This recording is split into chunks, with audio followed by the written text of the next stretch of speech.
Hello everyone, today in this video we will discuss how to fix if cannot receive calls on Narzo 100 Lite.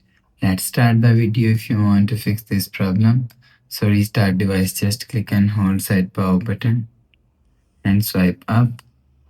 After swipe up and after restarting, enter phone pin, you will see your problem is solved. But if it not solved, go to app library. Here click on settings app. Now in setting, scroll down and click on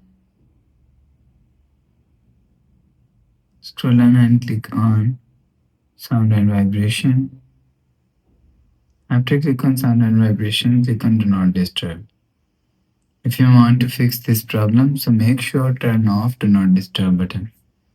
After turn off do not disturb mode, go back to home screen. You will see your problem is solved.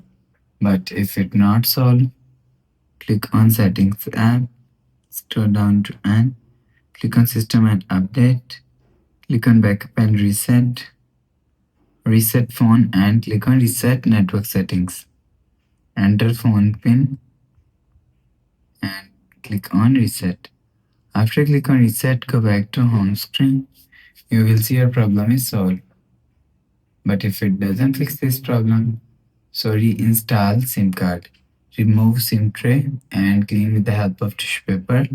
After cleaning, again insert SIM tray and you will see your problem is solved. So that's how you can fix if you cannot receive calls on Narzo 100 Lite. If you like the video, please subscribe. Thanks for watching.